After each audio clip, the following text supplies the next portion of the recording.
Things are not adding up at this Minneapolis Catholic school pew-pewing. Just hear me out real quick. I think Robert Westman's a psyop. That's right. So here's what's strange. There's a whole manifesto on YouTube. How long was this manifesto on YouTube? How did that big 3-letter organization let this get past them? Another weird detail. There was a journal with Russian with a map of the church. The translation of the Russian was, "Please help me, I do not want to do this." Like I said, a psyop. Robert Westman also attended the school and his mother works at the school. Now, I do understand that Westman identifies as a woman, and court documents show that he had changed his name to Robin from Robert in 2020. So obviously, we all know what the elephant in the room is. This is the narrative. Now, when's the last time a Catholic school had this kind of incident? I can't think of one. Now this is getting religious. Is this an attack on Christianity? Have liberal beliefs gone too far? This was all put together. Now, these are all accusations. Nothing here is facts. Well, some of them are. Most of them. But something just doesn't sit right with me here. If I could take a guess, this person was forced to do this. Hence the psyop. How have we learned more about Robin Westman in 13 minutes than we have on Thomas Crooks in 13 months? There's some alarming similarities between Robin Westman and Thomas Crooks. A couple of the similarities between the two is they both had a very dark hatred towards President Donald Trump. And not only that, but somehow BlackRock is tied in both incidents. Yes, it gets weird. I don't know if you guys seen that commercial of Thomas Crooks where he was in a BlackRock commercial, but Robin Westman dedicated his manifesto video to BlackRock. I hate to break it to you, but these two stories have MK Ultra written all over them. Some of you may think as MK Ultra as some scientific research program being done in an underground military base somewhere, but modern MK Ultra is being done through the mainstream news media and psychiatric medication. What happened today at the Catholic school in Minnesota is a tragic event. But we all need to come to terms with a lot of these things happen because of the propaganda from the media. To be honest, y'all can sit here and call me crazy for this. I don't really care. To what happened in Minneapolis, they're losing support.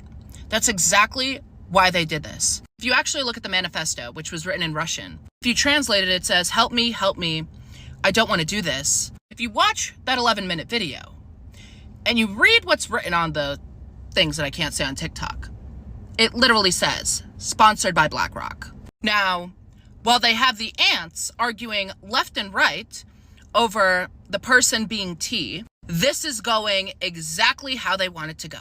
Because while everyone was waking up to what's happening, all you need to see is the first thing that Charlie Kirk posted. Right after this happened. And why we need to support them. If you actually look at what is written, it almost seems like they checked all the MK Ultra boxes. There is no way, with all the stuff that he had, that he was not being supplied with it.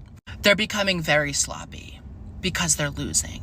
And then that's like, basically they can do anything, right? Like, people can have different mental illnesses that manifest in different ways, but going out and shooting up things is not, that's like not normal. Like, there's probably more to look at there than just saying the person is sick in the head. If you're not awake to what's happening, then I truly feel sorry for you. What happened in Minneapolis today wasn't just a tragedy, it was a psyop. 2 children are gone forever while 17 others are injured. Robert Westman didn't just have sponsored by BlackRock written on his weapon. He had messages written all over on his 11-minute video, which is now removed from YouTube with a full manifesto. The last page in Russian was translated, saying, help me, I don't want to do this. And every time something like this happens, the same groups push to disarm certain people. Just look at what he wrote about a nation mentioned over 10 times. Now check out Project Esther, national project supposedly to combat anti-Semitism, and they've already labeled the guy as pro-Palestinian. Follow me here. The narrative isn't what you think. Because what's coming next isn't about safety, it's about total control. Anyone who questions the narrative becomes the enemy. because this isn't about safety. It's about creating a narrative that controls both sides. While the right sees an attack on Christianity, the people pulling the strings are getting exactly what they want. It's crazy how fast they labeled this as Christian hate. But remember, anti-Semitism laws came first. If you don't see the double standard now, you're not supposed to. No one's talking about the fact this guy in Minneapolis who unalived 2 children, injured 17, had "sponsored by BlackRock" written on his weapon. Not only that, but a nation mentioned over 10 times in his 11-minute video that's now deleted off YouTube. Then in his very last page on his manifesto, if you translate it from Russian to English, it says, "Help me, I don't want to do this." And this guy just supposedly looks like he got all of this stuff from the same place. Funny how all of this happens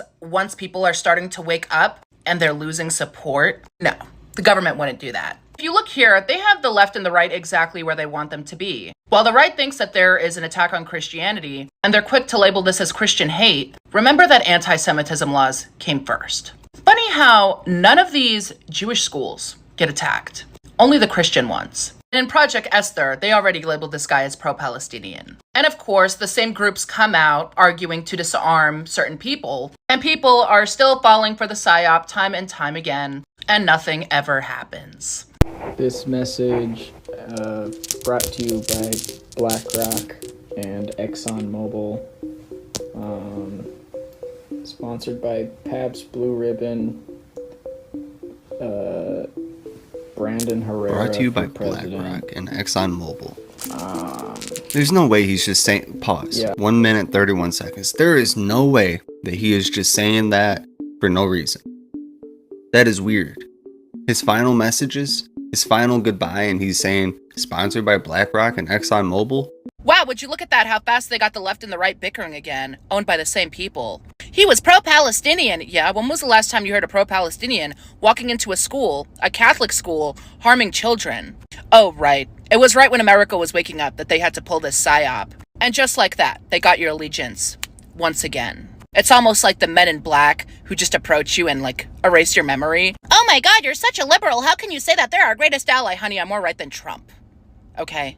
It is just too easy. And just like that, they made you forget who's actively bombing the churches and harming the children. Everyone's been talking about Minneapolis and Robert Westman, the man who took the lives of 2 young children, injuring 17, but somehow no one's talking about the father, James Westman. James worked for 30 years in a company called Esri, the company behind a global mapping software used by Google and the Pentagon and top intelligence agencies. How does the father of someone who does something like this work at a company tied to defense and intelligence? The last video he posted before the attack had a bunch of cryptic messages, and he was making strange sounds like he wasn't in control. And how didn't his father see this coming? Reports also show that he left cryptic messages saying he was tired of being brainwashed. People are starting to wake up, so make sure to share this before they make it disappear.